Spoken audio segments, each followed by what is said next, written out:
guys, it's your boy John. We're back again here with another video. Today we'll be taking a look at the Decida 10.25 inch. This is a rotatable, detachable, like very cool mounting system. And this is the box right here. This is a universal one, so it works with pretty much any car. And I'll be testing it out in my cars, so here we go. The Decida box looking oh so good, like a little blue theme.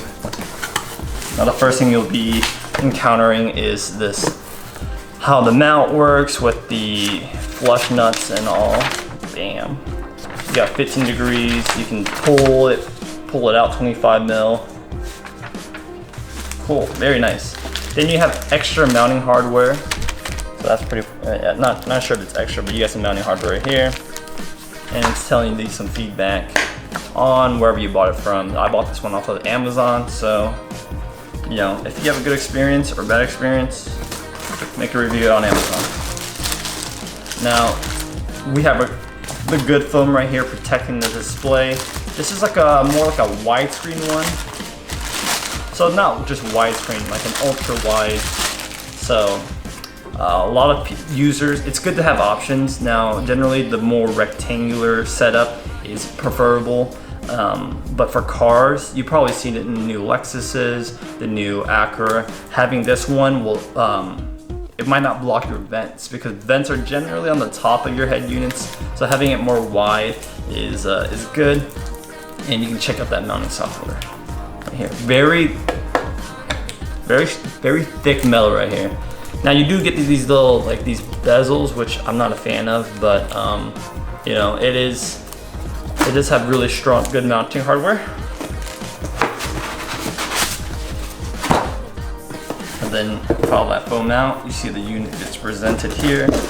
This is a single din, which I actually kind of prefer to work with.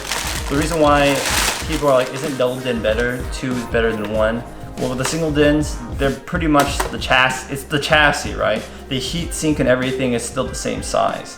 The chassis is a little bit bigger with the double din. It just makes it harder when you install it. With a single din, you'll be able to manipulate it a little bit easier. When you're tucking wires and antennas, you can put it right here. So usually with a double din, you'll be taking that surface. So here is that, and it'll look kind of something like this when you're probably mounting it, something like that. Just very nice, very nice. It already feels like, it feels very nice. I like the clearances and the tolerance. Everything seems to be built with some engineering in mind. Now we have some warranty stuff from Decida right here with their stickers and a diagram on what wire does what pins do what. Here's the back. Looks like it already has some kind of antenna right here. And then you have your Wi-Fi, your GPS, and HDMI out. Very cool. And then followed up, we have some additional wires. You have your traditional ISO one with, which is right here. And then you have your GPS antenna, subwoofers, Wi-Fi, extra USBs here, and even a microphone. So the wiring, I'll get to more in the install video, but this is pretty much what you get with the Decida head unit. Now I'm really interested in seeing how this mounts up because I do have a smaller car, so having that thin layout will be good for maybe a Subaru BRZ, where the Subaru BRZ FRS and Toyota 86, the vents are literally like right here.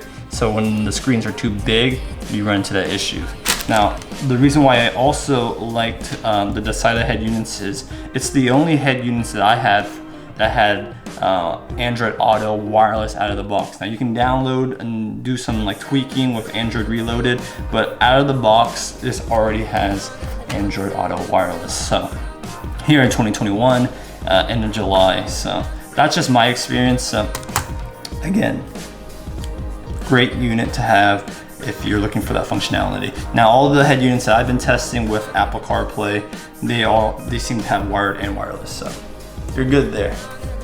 Anyways, thank you guys for watching. If you were interested in any of these products here, which is just the Decida head unit, the 10 inch, I'll put a link down below, and don't forget to smash that like button. Now, that's it. I'll catch you guys in the next one. See ya.